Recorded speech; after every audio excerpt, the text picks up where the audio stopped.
கடவுள் அருள் டிவி நேயர்களுக்கு அடியேன் உங்கள் சிவயோகி சிவசக்திமான் சுவாமிகள் வணக்கத்தை தெரிவித்துக் கொள்கிறேன். இந்த பதிவில் ஆனி மாத பலன்கள் தான் பார்க்க போகிறோம். 12 ராசிகளுக்கு உண்டான ஆனி மாத பலன்கள் பார்க்க அது முதல் பொது பலன் பார்க்க போகிறோம். பொது பலன் பார்க்கும்போது இந்த ஆனி மாதம் ஆரம்பிக்கும் பொழுது நவ கிரகங்களும் எந்த இடத்துல இருக்குது அப்படின்றத கணக்கிட்டு தான் அந்த பொது பலனும் சொல்லும். அந்த வகையில் பார்க்கும்போது இந்த ஆனி மாத கிரகநிலை பார்க்கும்போது மேஷத்தில் செவ்வாய் இருக்காரு, ரிஷபத்தில் குரு இருக்காரு, மிதுனத்தில் சூரியன் புதன் சுக்கிரன், கடகத்தில் யாரும் இல்லை, அதே மாதிரி கன்னியில கேது சந்திரன், கும்பத்தில் சனி. இதுதான் இந்த ஆனி மாதம். இந்த ஆனி மாதத்தில் ஒரு விசேஷம் என்னன்னு சொன்னீங்கன்னாக்கா, இந்த ஆனி மாதம் 12 தேதி ஆனி 12லேருந்து ஆனி 22 வரைக்கும் ஒரு 10 நாட்கள் நல்ல ஒரு யோகமான காலமாக இருக்க போகுது. ஏன்னு கேட்டிங்கன்னா, ஏற்கனவே இந்த ஆனி மாதத்தில் புதன் சூரியன் மிதுனத்தில் இருப்பார். அவர் கூட ஆனி 12ஆம் தேதி அன்று சுக்கிரன் மாறுறார்.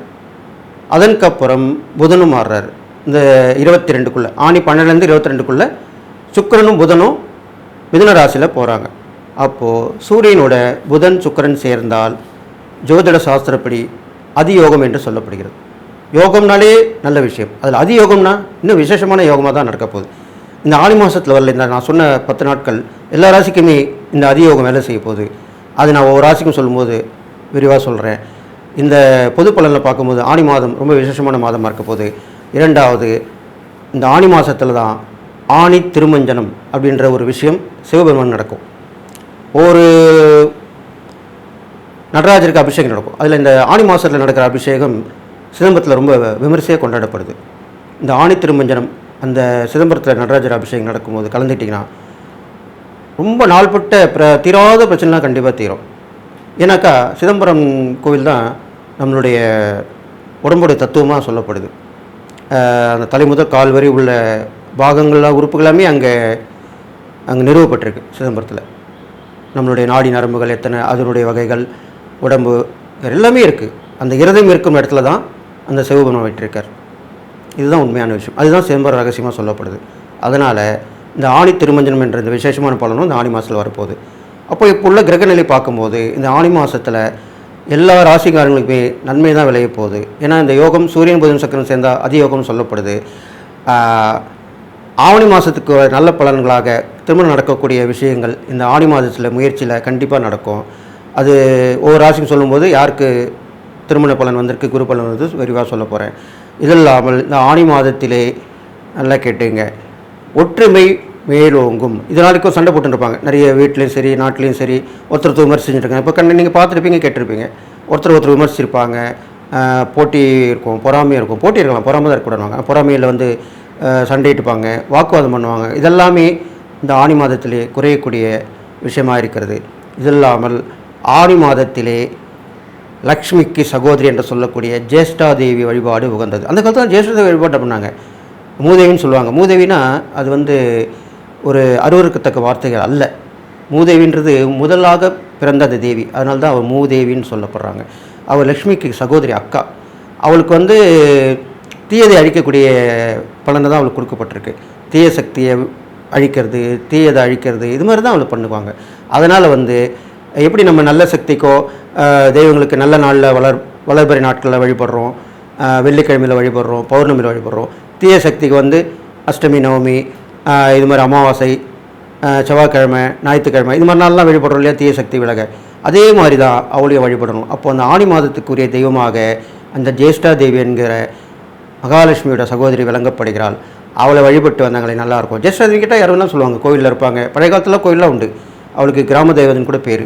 கிராமத்தில் தான் நிறைய பேர் வழிபட்டுருக்காங்கள, ஜேஷ்டாதேவின்னு சொல்லுவாங்க. அதனால் அந்த தேவி வழிபாடு இந்த மாதத்துலேயோ உகந்ததாக சொல்லப்படுது.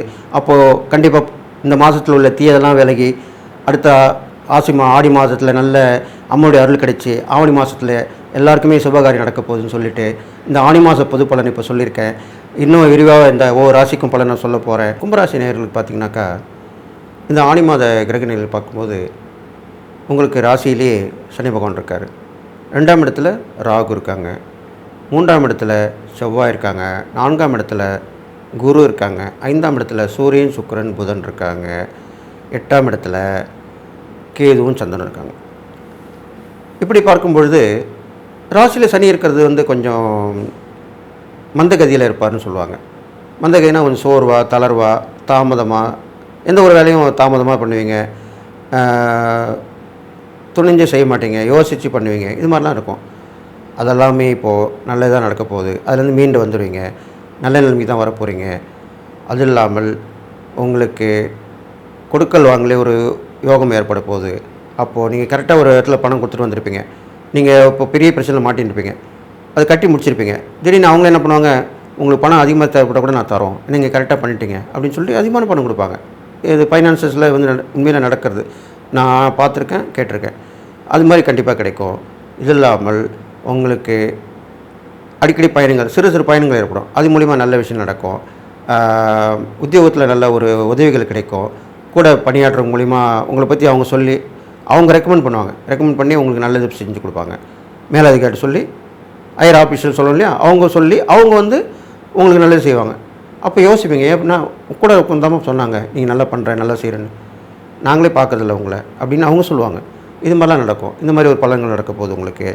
அடுத்ததாக உங்களுக்கு வந்து வீடு வண்டிலாம் கொஞ்சம் மாற்றுவீங்க. கொஞ்சம் சிறு சிறு சின்ன சின்ன விஷயமாக மாறும். ஒரு வேறு வீடுனா வேறு புது வசதிக்கு ஏற்ற மாதிரி வீடு மாறுவீங்க, வண்டியை கொஞ்சம் மாற்றிடுவீங்க. இதெல்லாமே கண்டிப்பாக நடக்க போகுது இந்த கும்பராசிக்காரங்களுக்கு. அது இல்லாமல் வந்து நல்லா கேட்டுங்க, உங்களுக்கு வந்து ஒரு குரூப், அது எப்படி சொல்கிறது, ஒரு குழுன்னு சொல்லுவாங்க. இப்போ மகளிர் குழுன்னு சொல்கிறோம் இல்லையா, அந்த மாதிரி ஒரு குழு மூலிமா ஒரு நன்மை நடக்கும். அது ஆன்மீகத்தில் இருக்கலாம், சமூக சேவையில் இருக்கலாம், மகளிர் குழுவாக இருக்கலாம். எப்படிப்பட்ட வகையில் குரூப்பில் இருந்து அவங்க மூலிமா ஒரு எல்லோரும் உதவி பண்ணுவாங்க உங்களுக்கு.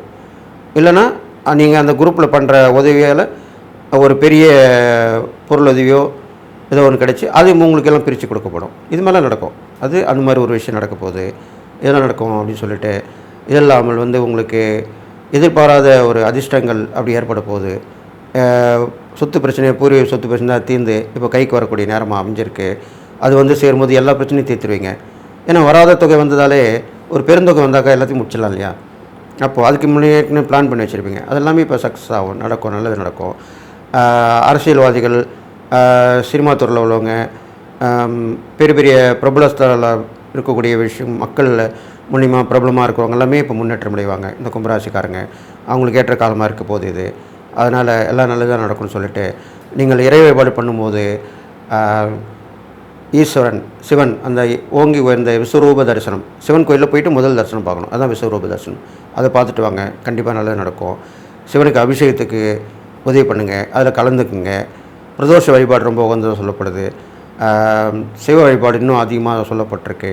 அந்த சிவ வழிபாடு கூட நீங்கள் நல்லா அந்த காளஹஸ்தி கோயில் மாதிரி பாருங்கள், அந்த மாதிரி கோயிலுக்கு போயிட்டு வரலாம். அதெல்லாம் வந்து அங்கே ரொம்ப விசேஷமாக சொல்லப்படுது. ராகுகேது வழிபட்ட ஸ்தலமாக இருக்கணும், அதுக்கு தான் அப்படி சொல்லியிருக்கேன். அந்த ஸ்தலங்களுக்கு நீங்கள் போயிட்டு வந்தால் ரொம்ப விசேஷமாக சொல்லப்படுது. அது இல்லாமல் ஏழை எருவுகளுக்கு வந்து உதவி பண்ணலாம். ரொம்ப அருவருக்கத்தக்க இருக்கவங்கள பார்த்திங்கன்னா பார்த்தாலே கொஞ்சம் அகோரமாக இருப்பாங்க, அவங்களுக்கு பார்க்குறதுக்கே யாரும் யோசிப்பாங்க. ஆனால் அப்பேற்பட்டவங்களுக்கு போய் நீங்கள் உதவி பண்ணணும், தான தர்மம் பண்ணணும். இப்போது நாயில் கூட தெருநாய் இருக்கும், அதில் சொறி நாய் பார்த்திங்கன்னா பார்க்கறதுக்கு அருவருப்பாக இருக்கும், அந்த நாய்க்கு உதவி பண்ணலாம், அதுக்கு சாப்பாடு வாங்கி போடலாம். இது மாதிரிலாம் செய்யணும். அதுக்கெல்லாம் செய்ய மாட்டாங்க யாரும். அது மாதிரி நீங்கள் செய்யும் போது அதனுடைய பலன் கண்டிப்பாக கிடைக்கும். தான தர்மங்கள் இறை வழிபாடு பண்ணிட்டு வரணும். அது இல்லாமல் வந்து உங்களுக்கு ஒரு முக்கியமான ஒரு விழாவில் வந்து உங்களுக்கு நல்ல பேர் வரப்போகுது, அதில் கலந்துப்பீங்க, அதில் பரிசு பாராட்டு கிடைக்கும், உங்கள் பேர் வெளிப்படும், உங்கள் திறமை வெளிப்படும், இதெல்லாமே கண்டிப்பாக நடக்கும். அப்படி தான் இந்த ஆடி மாத கிரகநிலை சொல்லியிருக்கு. அதனால் இதெல்லாம் பண்ணிட்டு வாங்க. குடும்பத்தில் வந்து அந்யோன்யமாக இருங்க. அவரவர் தேவையில் வந்து அவரவர் பார்த்துக்கணும், அவங்க உண்டு அவங்க வேலை உண்டுன்னு இருக்கணும்.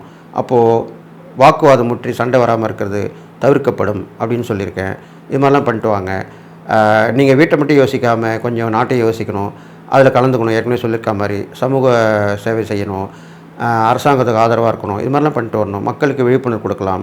நீங்கள் உங்களுக்கு விழிப்புணர்வு கொடுக்கக்கூடிய திறமை இருந்தால், உங்களுக்கு அந்த துறையில் இருந்தீங்கன்னா கண்டிப்பாக விழிப்புணர்வு கொடுங்க. அதுக்குள்ள நேரமாக தான் இப்போ அமைச்சிருக்கு. அது மாதிரி கொடுத்துட்டுவாங்க, அதில் நல்லது நடக்கும், மக்கள் பாராட்டுவாங்க. உங்களுக்கு உங்கள் பேர் வந்து வெளிப்படும், பிரபலமாவீங்க. அது மூலிமா வருமானம் உயரும், உங்களை அந்தஸ்து உயரும், மதிப்பு உயரும், மரியாதை உயரும், எல்லாமே உயரும். அப்படிப்பட்ட சூழ்நிலை தான் இப்போ இருக்க போகுது. அதனால் கும்பராசிக்காரங்களுக்கு இந்த காலகட்டங்கள் பொன்னான காலமாக இருக்க போகுது.